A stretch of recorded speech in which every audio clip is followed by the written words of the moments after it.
মানুষের জন্ম কখনো তার ভবিষ্যৎ নির্ধারণ করতে পারে না। হ্যাঁ, ওর জীবনযাত্রা অবশ্যই সুখময় হতে পারে, নির্ভর করে যে ও কোন পরিবারে জন্ম নিচ্ছে, তার পরিবার পরিজন কে হন, তার মাতা পিতা কে হন, তাকে কেমন শিক্ষা দেওয়া হয়েছে, কেমন ভাবে পালন করা হচ্ছে। সে কিন্তু কুপাত্রও হতে পারে, আবার সুপাত্রও হতে পারে। কিন্তু সে চলে যাওয়ার পর এই সংসার তাকে মনে রাখবে নাকি না, আর যদি মনেও রাখে তাহলে কিভাবে মনে রাখবে সেটা নির্ভর করছে তার কর্ম এবং তার নির্বাচনের উপর। ঠিক যেমন বর্ষার এই জলের ফোঁটা যখন মেঘ থেকে ঝরে পড়ে, তখন তার এই নির্বাচন হলো গুরুত্বপূর্ণ, কারণ তার নির্বাচন তার উপর নির্ভর করছে তার ভবিষ্যৎ কেমন হবে। ঝিনুকের মুখে পড়লে মুক্ত হয়ে ওঠে, সাপের মুখে পড়লে বিষ, আর যদি কোনো পাতায় পড়ে তাহলে শিশিরে পরিণত হয়। তাহলে কর্ম এবং নির্বাচন দুটি জীবনে গুরুত্বপূর্ণ। এদের বিষয় বিশেষ যত্ন নেবেন এবং আমার সাথে ভালোবেসে বলবেন, রাধা রাধা। আমরা সবাই সূর্যকে সম্মান করি, ওনাকে শ্রদ্ধা করি, ওনাকে পুজো করি। এই সূর্য আমাদের শক্তি প্রদান করেন, প্রকাশ প্রদান করেন। কখনো কখনো উষ্ণতা এতটাই বাড়িয়ে তোলেন, এতটাই তপ্ত করে তোলেন, আমাদের একথা মনে হয় যে আমাদের এই শরীর জ্বলে যাচ্ছে। তখনও আমরা বিরোধিতা করি না, তাকে কটু কথা শোনাই না, আমরা সসম্মানে তা গ্রহণ করি। কেন কেন করি? কারণ আমরা জানি যে সন্ধেবেলা যখন সূর্যাস্ত হবে তখন শুধুমাত্র অন্ধকার বাকি থাকবে। ঠিক কিছুটা এরকমই হয় আমাদের মাতা পিতাও, যিনি আমাদের জন্ম দেন, আমাদের ভরণ পোষণ করেন, আমাদের বড় করেন, আমাদের প্রেম প্রদান করেন। কখনো কখনো তাদের মুখ থেকে কটু কথা নিঃসৃত হয়, আমাদের দুঃখ হয়, কিন্তু তখন আমাদের এটা বোঝা উচিত এগুলি নিঃসৃত হচ্ছে আমাদেরই মঙ্গলের জন্য। যেমন সূর্যদেব, উনিও উত্তাপ দিয়ে থাকেন আমাদেরই মঙ্গলের জন্য, যাতে ফসল পাকতে পারে, যাতে জল বাষ্প হয়ে মেঘ হতে পারে, বৃষ্টি হতে পারে, আর এই সংসারে নিরন্তর জলের প্রবাহ থাকে। আমাদের মাতা পিতা, তাদের কঠোর আচরণ, তাদের কঠোর অনুশাসনের পেছনে লুকিয়ে থাকে ওনাদের ভালোবাসা। আমাদের তা বুঝতে হবে, সসম্মানে ওনাদের গ্রহণ করতে হবে। কারণ ঠিক সূর্যাস্তের পরে যেমন চতুর্দিক অন্ধকারচ্ছন্ন হয়ে যায়, তেমনি আমাদের জীবন থেকে যখন আমাদের মাতা পিতা চলে যায় তখন আমাদের জীবনেও শুধু এবং শুধুমাত্র অন্ধকারই ছেয়ে থাকে। সেই জন্য নিজের মাতা পিতাকে সম্মান করুন, ওনাদের ভালোবাসা প্রদান করুন। এই মন আর এই জীবন প্রসন্ন হয়ে বলবে, রাধা রাধা। কখনো কখনো আমাদের জীবনে দুঃখ আসে এবং তার কারণ হল সন্দেহ। মানুষ আমাদের উপর সন্দেহ করে, আমাদের কর্ম নিয়ে, আমাদের মানসিকতা নিয়ে, আমাদের কথা নিয়ে, আমাদের চরিত্র নিয়ে। কখনো কখনো আমরা শুভ উদ্দেশ্য নিয়ে কারোর মঙ্গল কামনা করি, তার জন্য কোনো ভালো কর্ম করি, এবং সেই ব্যক্তি আমাদের বন্ধুত্ব নিয়েই, আমাদের সম্পর্ক নিয়ে, আমাদের সততা নিয়ে প্রশ্ন করতে থাকে, আমাদের সন্দেহ করে। তখন আমাদের দুঃখ হয়, কিন্তু এটা হওয়া উচিত নয়। কারণ যখনই কোনো ব্যক্তি আপনাকে সন্দেহ করছে তাতে আপনারই মূল্য বৃদ্ধি পাচ্ছে। এবার আপনি বলবেন, এ কি করে সম্ভব হতে পারে? একটা কথা বলুন, আপনি কখনো শুনেছেন যে কয়লার শুদ্ধতার পরিমাপ করা হচ্ছে? শোনেননি, কারণ এমনটা কখনো হয়ই না। শুদ্ধতার পরখ শুধুমাত্র সোনার ক্ষেত্রে করা হয়, শুধুই তার শুদ্ধতা নিয়ে সন্দেহ প্রকাশ করা হয়। এই সোনাকে পরখ করা হয়, আর যখন এই সোনা এই পরীক্ষায় উত্তীর্ণ হয় তখন সেই সোনা কতটা মূল্যবান সেটা সংসার জানতে পারে। সেই রকমই এই সংসার আপনাকেও পরখ করবে। যখন আপনি এই পরীক্ষায় উত্তীর্ণ হবেন তখন আপনার মূল্য কতটা অধিক সেটা এই সংসারও জানতে পারবে। সেই জন্য যখনই কেউ আপনার উপর সন্দেহ করবে, দুঃখ পাবেন না, শুধু এই কথাটার খেয়াল রাখবেন, আপনি কি উচিত পথে চলেছেন, উচিত কর্ম করছেন, সকলের প্রতি আপনার মনে যেন সদ্ভাবনা থাকে। এবং হ্যাঁ, আপনি যেন আমার সাথে ভালোবেসে বলেন, রাধা রাধা। সেতু নির্মাণ করার কাজ চলছিল। সমস্ত বানর সেনা এই কাজে নিযুক্ত হয়েছিলেন। বড় বড় পাথর তুলে নিয়ে এই বানর সেনা সমুদ্রে ফেলছিলেন। এই কাজ চলছিল। এমন সময় ছোট্ট একটা কাঠবিড়ালি এলো। ছোট ছোট মাটির ডেলা হাতে নিয়ে সাগরের কাছে যাচ্ছিল আর বড় বড় পাথরের পাশে রেখে দিচ্ছিল, যথাসম্ভব সেখানে রেখে আসছিল। সারা দিন ধরে সে এই পরিশ্রম করেই যাচ্ছিল। এবার শ্রীরাম তার এই কাজ দেখতে পেলেন। সেই ছোট্ট কাঠবিড়ালিটিকে নিজের হাতে তুলে নিলেন এবং অত্যন্ত ভালোবেসে তার পিঠে হাত বুলিয়ে দিলেন। কথায় আছে যে কাঠবিড়ালির পিঠে যে দাগ আছে, সেই 3টি দাগ এসেছে শ্রীরামচন্দ্রের 3 আঙুলের থেকে। যে কাজ আপনি করছেন তাতে সমস্ত শক্তি প্রয়োগ করুন। যতটা আপনার সামর্থ্য রয়েছে, যতটা আপনার প্রতিভা রয়েছে, সম্পূর্ণভাবে উৎসর্গ করে দিন। ঠিক এমন ভাবে কর্ম করুন। সেই কাঠবিড়ালি কিন্তু তাই করেছিল। সেই জন্য শ্রীরামের সাথে সেও সেই কাহিনীতে অমর হয়ে গেছিল। সম্পূর্ণ শক্তি প্রয়োগ করুন, সম্পূর্ণ সামর্থ্যের সাথে কর্ম করুন, কারণ এটাই হলো শ্রেষ্ঠ পথ কোনো কর্ম করার।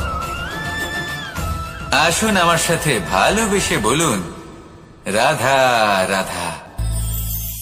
পাখি কখন জন্ম নেয়, কখন উড়তে শেখে, কখন বাসা বানাতে শেখে, কখন নিজের মৃত্যু লাভ করে, এসব আমাদের মধ্যে কেউ জানি না।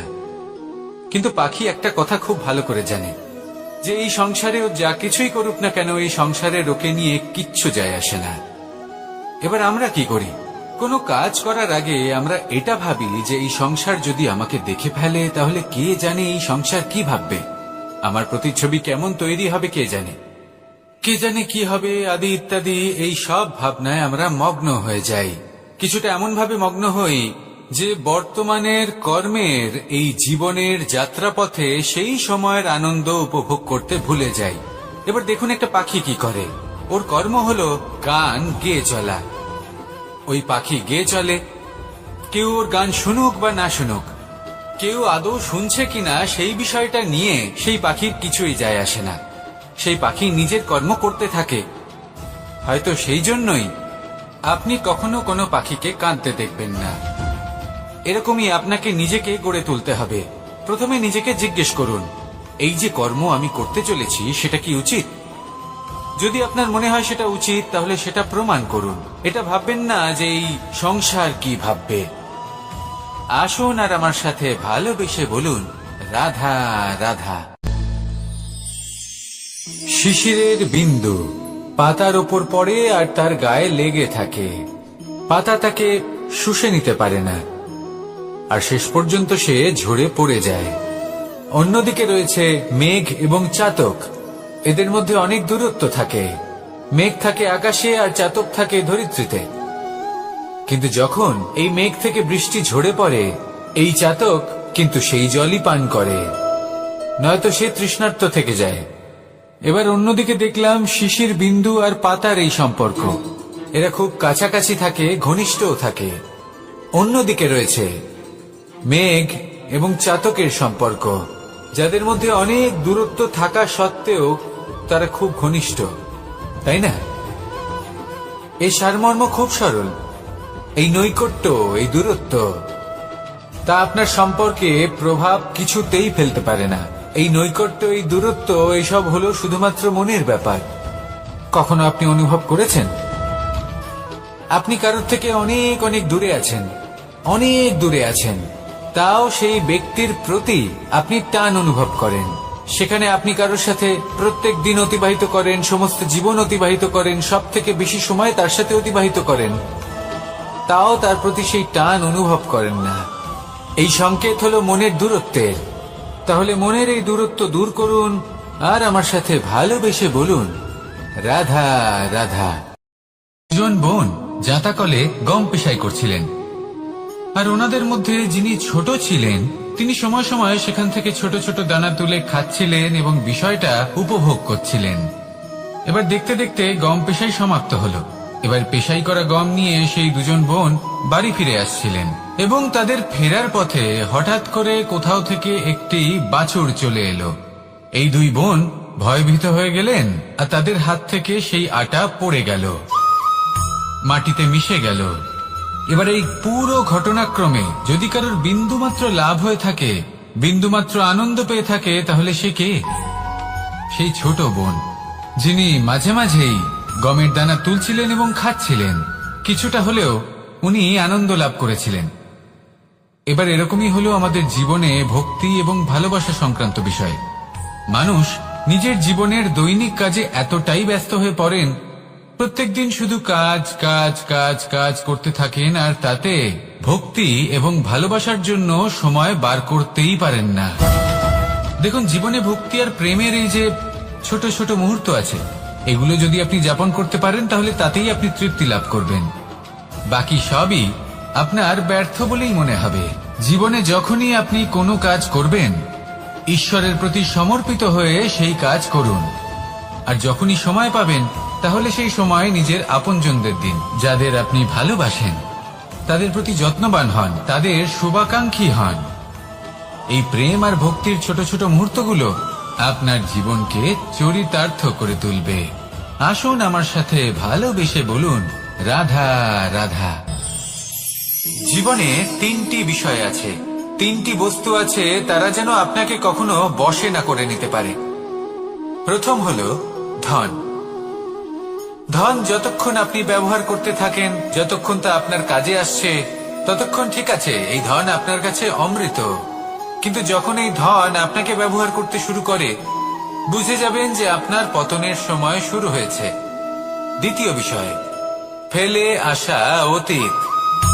যাই করুন, আপনি অতীত পাল্টাতে পারবেন না, আর এই সত্যিটা আপনিও জানেন। কিন্তু তাও এর বশবর্তী আমরা হয়ে পড়ি। আর যখন তাই হয়, তখন এই সংসারে আমরা যেখানেই যাই না কেন, যত বড়ই সুখ লাভ করি না কেন, সেই সব আমাদের কাছে তিক্ত বলে মনে হয়। তৃতীয় বিষয়, আপনার আশেপাশের মানুষ ভিন্ন ভিন্ন ধরনের মানুষ হয়, যাদের চিন্তা ভাবনা এবং দৃষ্টিভঙ্গি ভিন্ন ভিন্ন প্রকারের। যদি এদের বশবর্তী আপনি হয়ে পড়েন, তাহলে কেউ বলবে এটা করো, এটা ভালো। কেউ বলবে এটা করো না, ওটা করো, ওটা ভালো কাজ। কেউ বলবে এই দুটোই করো না, অন্য কিছু করো। এই কথাগুলিতে আপনি এতটাই জড়িয়ে পড়বেন যে আপনি লক্ষ্যভ্রষ্ট হয়ে পড়বেন। তাই এই তিন বিষয় থেকে সাবধানে থাকবেন। যদি কোনো কিছু বশ করতে হয়, তাহলে আপনাকে বশ করতে হবে আপনার আজকে, নিজের বর্তমানকে। এটা খুব প্রয়োজনীয়। এটা ভাববেন যে এই সময়ের সদ্ব্যবহার আমি কিভাবে করব, সময়কে শাসন কিভাবে করব, ওই কর্ম কিভাবে করব যাতে ভবিষ্যতে কখনো আমার আফসোস না হয়, বরং এই সংসার আমাকে নিয়ে গর্ব করবে, সেই কর্ম করুন।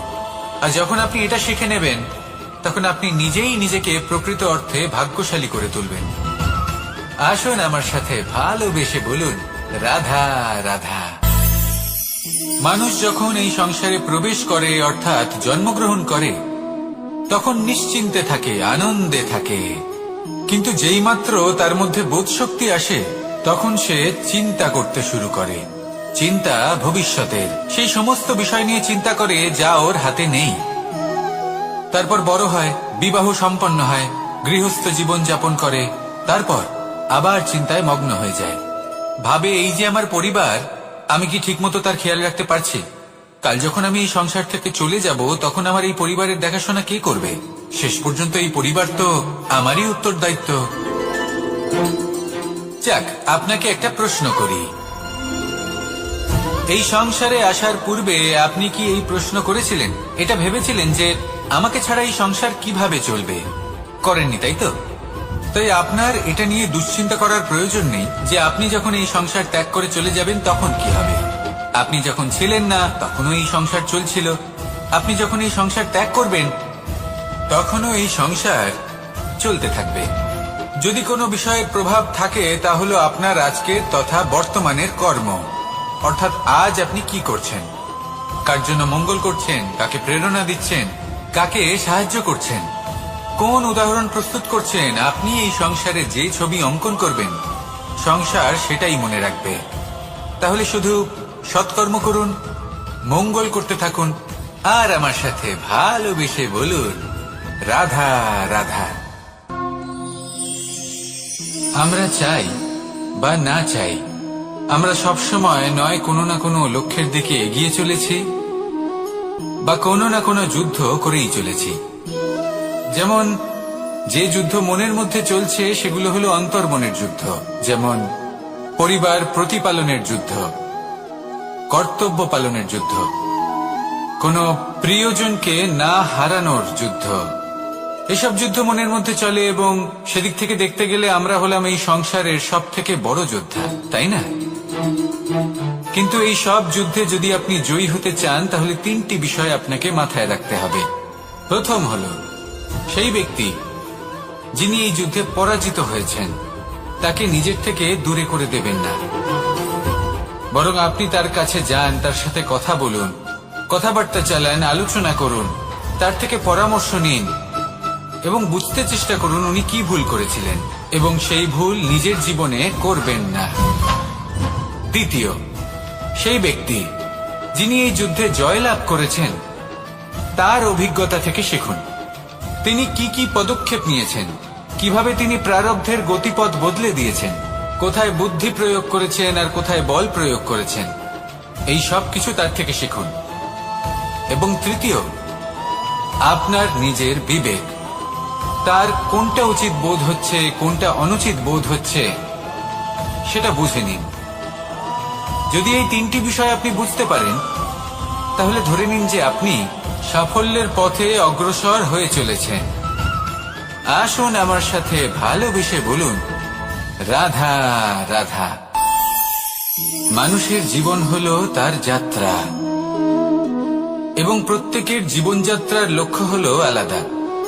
এবার মনের মধ্যে এই প্রশ্ন জাগতেই পারে যে এই জীবনের লক্ষ্যটা গুরুত্বপূর্ণ নাকি যাত্রাটা, এবং এই ভাবনায় আমরা কোথাও না কোথাও সব থেকে গুরুত্বপূর্ণ বিষয়ে ভুলে যাই যে সব থেকে গুরুত্বপূর্ণ ব্যক্তিত্ব হলো আমাদের সাথী, আমাদের সহযাত্রী, যার সাথে আমরা এই যাত্রাপথ সুনিশ্চিত করি। এটা খুব গুরুত্বপূর্ণ। আপনি নিজেই দেখুন, মেঘ থেকে বৃষ্টি ঝরে পড়ে, তার লক্ষ্য হলো ধরিত্রী, তার যাত্রাপথ হলো সেই বায়ুমণ্ডল। কিন্তু ও কোন সাথী নির্বাচন করছে তার উপর কত কিছু নির্ভর করে। যদি সাথী হিসেবে ঝিনুককে খুঁজে পায় আর ওই ঝিনুকের ওপরে গিয়ে পড়ে, তাহলে মুক্তয়ে পরিণত হয়। তখন লক্ষ্য কি হয়ে থাকে? ঈশ্বরের আভূষণ। সেখানেই যদি এই জলের ফোঁটা কোনো সাপের সঙ্গ পায়, কোনো সাপের মুখে গিয়ে পড়ে, তাহলে তা পরিণত হয় বিষে। আর তখন লক্ষ্য কি হয়? কারোর প্রাণ হরণ করা। এই উদাহরণ স্থির করে যে আমাদের জীবনে সাথীর নির্বাচন হলো অত্যন্ত আবশ্যক এবং অত্যন্ত গুরুত্বপূর্ণ বিষয়। কারণ সাথীর প্রভাব শুধু যে আপনার পথে পড়বে তা নয়, আপনার লক্ষ্যের উপরও পড়বে।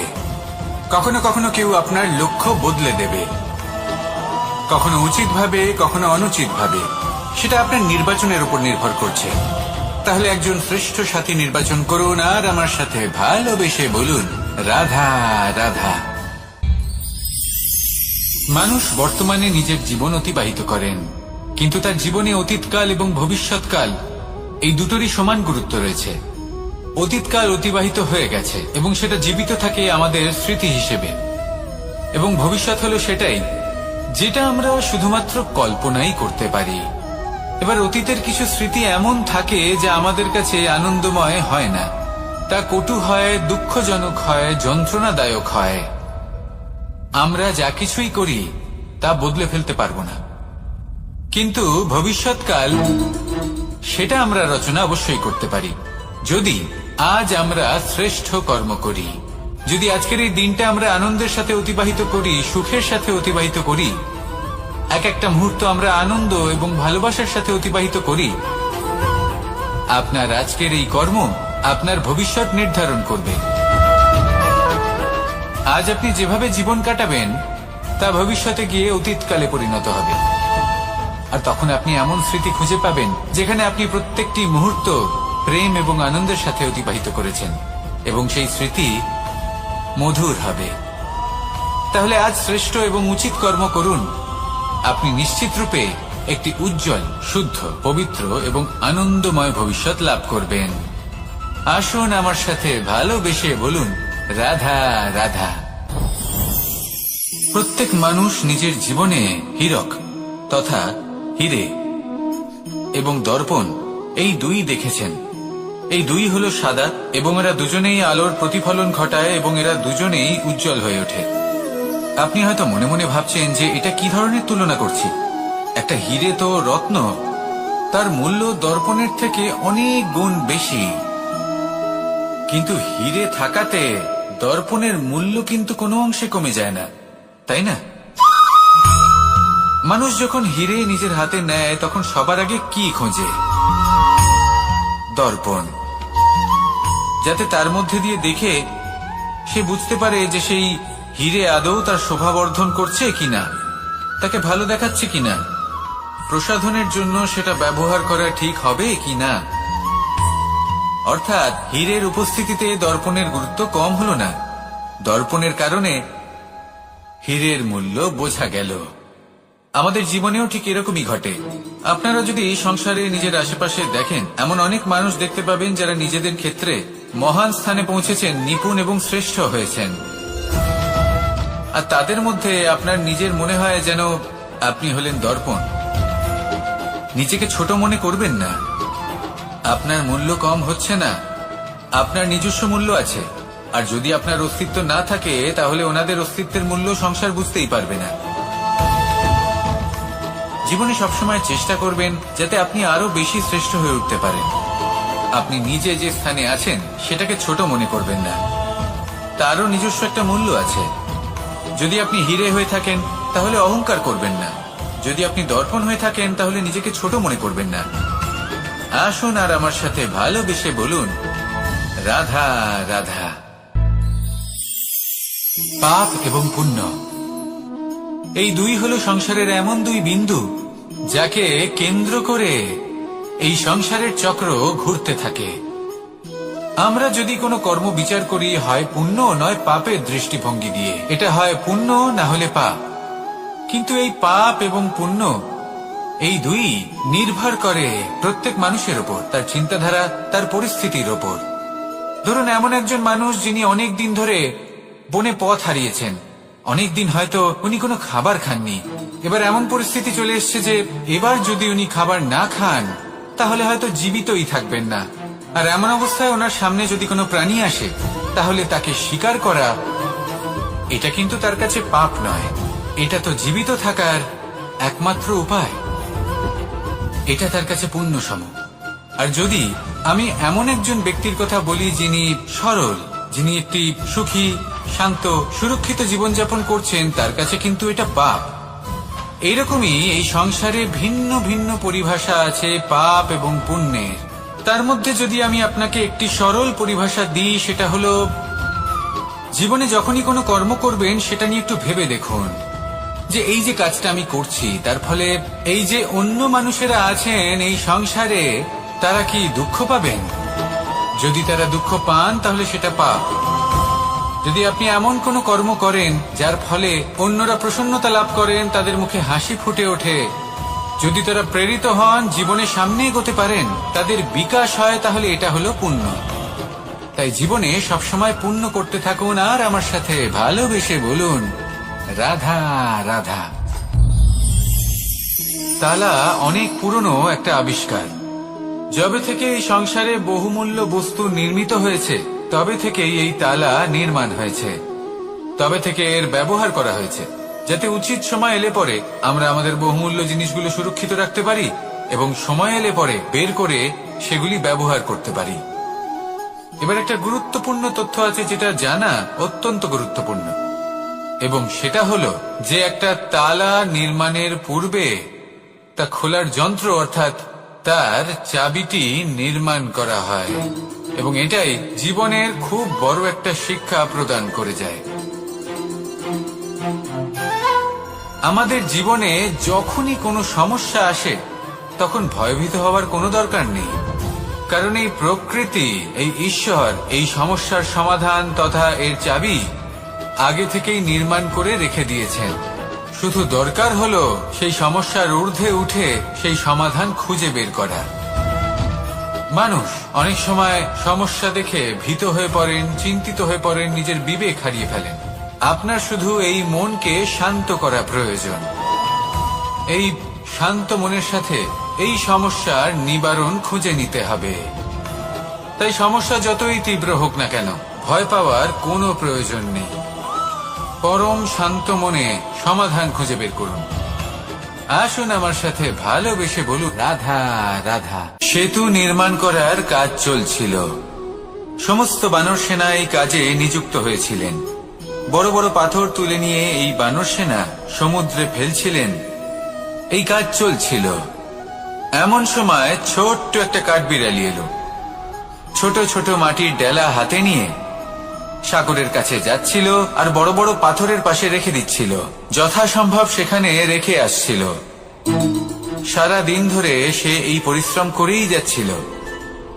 এবার শ্রীরাম তার এই কাজ দেখতে পেলেন।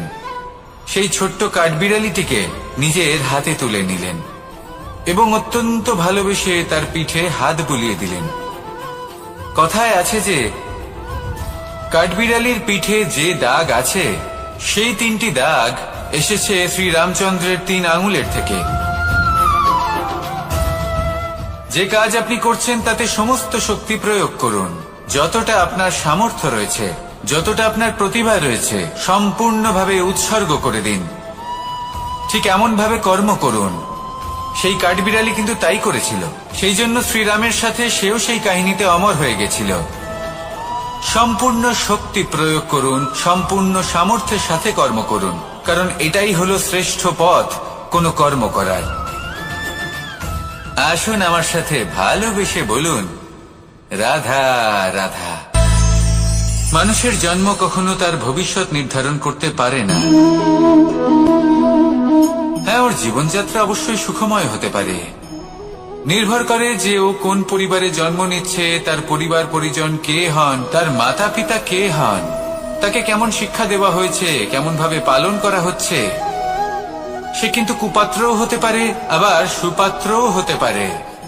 কিন্তু সে চলে যাওয়ার পর এই সংসার তাকে মনে রাখবে নাকি না, আর যদি মনেও রাখে তাহলে কিভাবে মনে রাখবে সেটা নির্ভর করছে তার কর্ম এবং তার নির্বাচনের উপর। ঠিক যেমন বর্ষার এই জলের ফোঁটা যখন মেঘ থেকে ঝরে পড়ে, তখন তার এই নির্বাচন হলো গুরুত্বপূর্ণ, কারণ তার নির্বাচন তার উপর নির্ভর করছে তার ভবিষ্যৎ কেমন হবে। ঝিনুকের মুখে পড়লে মুক্ত হয়ে ওঠে, সাপের মুখে পড়লে বিষ, আর যদি কোনো পাতায় পড়ে তাহলে শিশিরে পরিণত হয়। তাহলে কর্ম এবং নির্বাচন দুটি জীবনে গুরুত্বপূর্ণ। এদের বিষয় বিশেষ যত্ন নেবেন এবং আমার সাথে ভালোবেসে বলবেন, রাধা রাধা। কখনো কখনো আমাদের জীবনে দুঃখ আসে এবং তার কারণ হলো সন্দেহ। মানুষ আমাদের উপর সন্দেহ করে, আমাদের কর্ম নিয়ে, আমাদের মানসিকতা নিয়ে, আমাদের কথা নিয়ে, আমাদের চরিত্র নিয়ে। কখনো কখনো আমরা শুভ উদ্দেশ্য নিয়ে কারোর মঙ্গল কামনা করি, তার জন্য কোনো ভালো কর্ম করি, এবং সেই ব্যক্তি আমাদের বন্ধুত্ব নিয়েই, আমাদের সম্পর্ক নিয়ে, আমাদের সততা নিয়ে প্রশ্ন করতে থাকে, আমাদের সন্দেহ করে। তখন আমাদের দুঃখ হয়, কিন্তু এটা হওয়া উচিত নয়। কারণ যখনই কোনো ব্যক্তি আপনাকে সন্দেহ করছে তাতে আপনারই মূল্য বৃদ্ধি পাচ্ছে। এবার আপনি বলবেন, এ কি করে সম্ভব হতে পারে? একটা কথা বলুন, আপনি কখনো শুনেছেন যে কয়লার শুদ্ধতার পরিমাপ করা হচ্ছে? শোনেননি, কারণ এমনটা কখনো হয়ই না। শুদ্ধতার পরখ শুধুমাত্র সোনার ক্ষেত্রে করা হয়। শুধুই তার শুদ্ধতা নিয়ে সন্দেহ প্রকাশ করা হয়।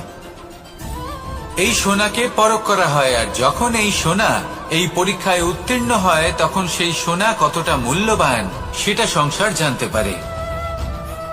সেই রকমই এই সংসার আপনাকেও পরখ করবে। যখন আপনি এই পরীক্ষায় উত্তীর্ণ হবেন, তখন আপনার মূল্য কতটা অধিক সেটা এই সংসারও জানতে পারবে। সেই জন্য যখনই কেউ আপনার উপর সন্দেহ করবে, দুঃখ পাবেন না। শুধু এই কথাটার খেয়াল রাখবেন, আপনি কি উচিত পথে চলেছেন, উচিত কর্ম করছেন। সকলের প্রতি আপনার মনে যেন সদ্ভাবনা থাকে। এবং হ্যাঁ, আপনি যেন আমার সাথে ভালোবেসে বলেন, রাধা রাধা। আমরা সবাই সূর্যকে সম্মান করি, ওনাকে শ্রদ্ধা করি, ওনাকে পুজো করি। এই সূর্য আমাদের শক্তি প্রদান করেন, প্রকাশ প্রদান করেন। কখনো কখনো উষ্ণতা এতটাই বাড়িয়ে তোলেন, এতটাই তপ্ত করে তোলেন, আমাদের একথা মনে হয় যে আমাদের এই শরীর জ্বলে যাচ্ছে।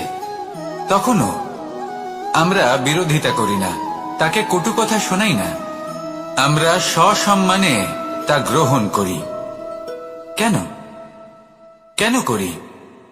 কারণ আমরা জানি যে সন্ধেবেলা যখন সূর্যাস্ত হবে, তখন শুধুমাত্র অন্ধকার বাকি থাকবে। ঠিক কিছুটা এরকমই হয় আমাদের মাতা পিতাও, যিনি আমাদের জন্ম দেন, আমাদের ভরণ পোষণ করেন, আমাদের বড় করেন, আমাদের প্রেম প্রদান করেন। কখনো কখনো তাদের মুখ থেকে কটু কথা নিঃসৃত হয়, আমাদের দুঃখ হয়, কিন্তু তখন আমাদের এটা বোঝা উচিত এগুলি নিঃসৃত হচ্ছে আমাদেরই মঙ্গলের জন্য। যেমন সূর্যদেব, উনিও উত্তাপ দিয়ে থাকেন আমাদেরই মঙ্গলের জন্য, যাতে ফসল পাকতে পারে, যাতে জল বাষ্প হয়ে মেঘ হতে পারে, বৃষ্টি হতে পারে, আর এই সংসারে নিরন্তর জলের প্রবাহ থাকে। আমাদের মাতা পিতা, তাদের কঠোর আচরণ, তাদের কঠোর অনুশাসনের পেছনে লুকিয়ে থাকে ওনাদের ভালোবাসা। আমাদের তা বুঝতে হবে, সসম্মানে ওনাদের গ্রহণ করতে হবে। কারণ ঠিক সূর্যাস্তের পরে যেমন চতুর্দিক অন্ধকারচ্ছন্ন হয়ে যায়, তেমনি আমাদের জীবন থেকে যখন আমাদের মাতা পিতা চলে যায়, তখন আমাদের জীবনেও শুধু এবং শুধুমাত্র অন্ধকারই ছেয়ে থাকে। সেই জন্য নিজের মাতা পিতাকে সম্মান করুন, ওনাদের ভালোবাসা প্রদান করুন। এই মন আর এই জীবন প্রসন্ন হয়ে বলবে, রাধা রাধা। শিশিরের বিন্দু পাতার ওপর পড়ে আর তার গায়ে লেগে থাকে। পাতা তাকে শুষে নিতে পারে না, আর শেষ পর্যন্ত সে ঝরে পড়ে যায়। অন্যদিকে রয়েছে মেঘ এবং চাতক। এদের মধ্যে অনেক দূরত্ব থাকে। মেঘ থাকে আকাশে আর চাতক থাকে ধরিত্রীতে। কিন্তু যখন এই মেঘ থেকে বৃষ্টি ঝরে পড়ে, এই চাতক কিন্তু সেই জলই পান করে, নয়তো সে তৃষ্ণার্ত থেকে যায়। এবার অন্যদিকে দেখলাম শিশির বিন্দু আর পাতার এই সম্পর্ক। এরা খুব কাছাকাছি থাকে, ঘনিষ্ঠও থাকে। অন্যদিকে রয়েছে মেঘ এবং চাতকের সম্পর্ক, যাদের মধ্যে অনেক দূরত্ব থাকা সত্ত্বেও তারা খুব ঘনিষ্ঠ, তাই না? এই সারমর্ম খুব সরল। এই নৈকট্য, এই দূরত্ব, তা আপনার সম্পর্কে প্রভাব কিছুতেই ফেলতে পারে না। এই নৈকট্য, এই দূরত্ব, এইসব হলো শুধুমাত্র মনের ব্যাপার। কখনো আপনি অনুভব করেছেন আপনি কারোর থেকে অনেক অনেক দূরে আছেন, অনেক দূরে আছেন, তাও সেই ব্যক্তির প্রতি আপনি টান অনুভব করেন। সেখানে আপনি কারোর সাথে প্রত্যেক দিন অতিবাহিত করেন, সমস্ত জীবন অতিবাহিত করেন, সব থেকে বেশি সময় তার সাথে অতিবাহিত করেন, তাও তার প্রতি সেই টান অনুভব করেন না।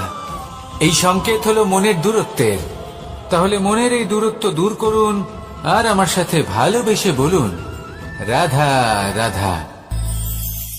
পাখি কখন জন্ম নেয়, কখন উড়তে শেখে, কখন বাসা বানাতে শেখে, কখন নিজের মৃত্যু লাভ করে, এসব আমাদের মধ্যে কেউ জানি না।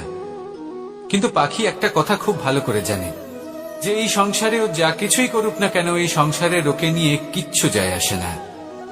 এবার আমরা কি করি? কোনো কাজ করার আগে আমরা এটা ভাবি যে এই সংসার যদি আমাকে দেখে ফেলে, তাহলে কে জানে এই সংসার কি ভাববে, আমার প্রতিচ্ছবি কেমন তৈরি হবে কে জানে, কে জানে কি হবে, আদি ইত্যাদি। এই সব ভাবনায় আমরা মগ্ন হয়ে যাই। কিছুটা এমন ভাবে মগ্ন হই যে বর্তমানের কর্মের এই জীবনের যাত্রাপথে সেই সময়ের আনন্দ উপভোগ করতে ভুলে যাই। এবার দেখুন একটা পাখি কি করে। ওর কর্ম হলো গান গেয়ে চলা। ওই পাখি গেয়ে চলে। কেউ ওর গান শুনুক বা না শুনুক, কেউ আদৌ শুনছে কিনা সেই বিষয়টা নিয়ে সেই পাখির কিছুই যায় আসে না। সেই পাখি নিজের কর্ম করতে থাকে।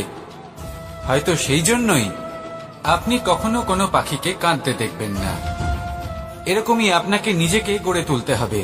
প্রথমে নিজেকে জিজ্ঞেস করুন, এই যে কর্ম আমি করতে চলেছি সেটা কি উচিত? যদি আপনার মনে হয় সেটা উচিত, তাহলে সেটা প্রমাণ করুন। এটা ভাববেন না যে এই সংসার কি ভাববে। আসুন আর আমার সাথে ভালোবেসে বলুন, রাধা রাধা। দুজন বোন জাঁতাকলে গম পেশাই করছিলেন, আর ওনাদের মধ্যে যিনি ছোট ছিলেন তিনি সময় সময় সেখান থেকে ছোট ছোট দানা তুলে খাচ্ছিলেন এবং বিষয়টা উপভোগ করছিলেন। এবার দেখতে দেখতে গম পেশাই সমাপ্ত হলো। এবার পেশাই করা গম নিয়ে সেই দুজন বোন বাড়ি ফিরে আসছিলেন, এবং তাদের ফেরার পথে হঠাৎ করে কোথাও থেকে একটি বাছুর চলে এলো। এই দুই বোন ভয়ভীত হয়ে গেলেন, আর তাদের হাত থেকে সেই আটা পড়ে গেল, মাটিতে মিশে গেল। এবার এই পুরো ঘটনাক্রমে যদি কারোর বিন্দুমাত্র লাভ হয়ে থাকে, বিন্দুমাত্র আনন্দ পেয়ে থাকে, তাহলে সে কে?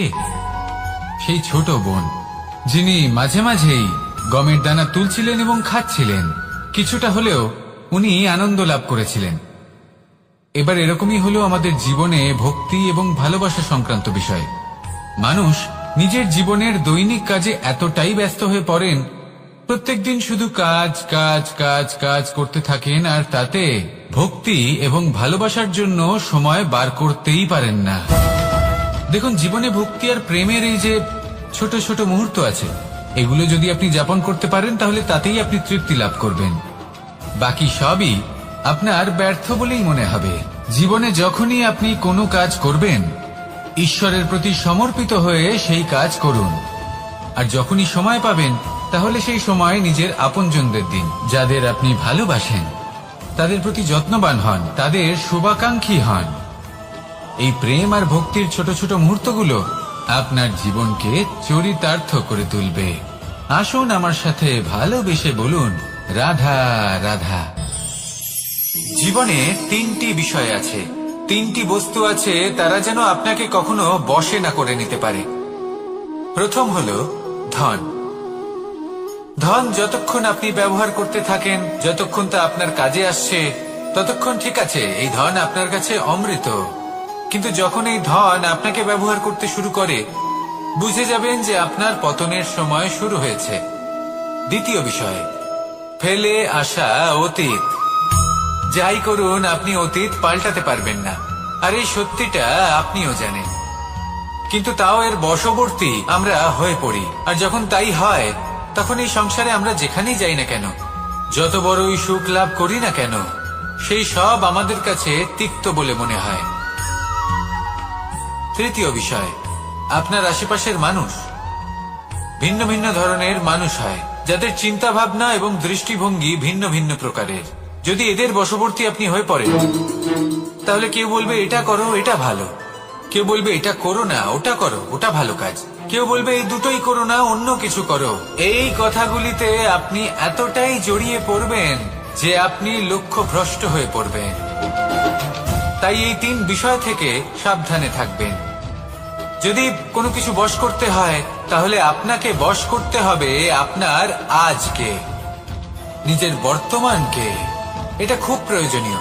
এটা ভাববেন যে এই সময়ের সদ্ব্যবহার আমি কিভাবে করব, সময়কে শাসন কিভাবে করব, ওই কর্ম কিভাবে করব যাতে ভবিষ্যতে কখনো আমার আফসোস না হয়, বরং এই সংসার আমাকে নিয়ে গর্ব করবে, সেই কর্ম করুন।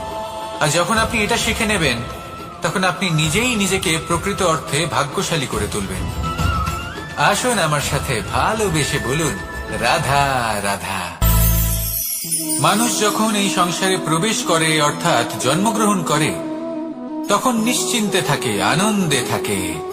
কিন্তু যেইমাত্র তার মধ্যে বোধশক্তি আসে, তখন সে চিন্তা করতে শুরু করে। চিন্তা ভবিষ্যতের, সেই সমস্ত বিষয় নিয়ে চিন্তা করে যা ওর হাতে নেই। তারপর বড় হয়, বিবাহ সম্পন্ন হয়, গৃহস্থ জীবন যাপন করে, তারপর আবার চিন্তায় মগ্ন হয়ে যায়। ভাবে এই যে আমার পরিবার, আমি কি ঠিকমতো তার খেয়াল রাখতে পারছি? কাল যখন আমি এই সংসার থেকে চলে যাব তখন আমার এই পরিবারের দেখাশোনা কে করবে? শেষ পর্যন্ত এই পরিবার তো আমারই উত্তরদায়িত্ব। যাক, আপনাকে একটা প্রশ্ন করি। এই সংসারে আসার পূর্বে আপনি কি এই প্রশ্ন করেছিলেন, এটা ভেবেছিলেন যে আমাকে ছাড়া এই সংসার কিভাবে চলবে? করেননি, তাই তো? তাই আপনার এটা নিয়ে দুশ্চিন্তা করার প্রয়োজন নেই যে আপনি যখন এই সংসার ত্যাগ করে চলে যাবেন তখন কি হবে।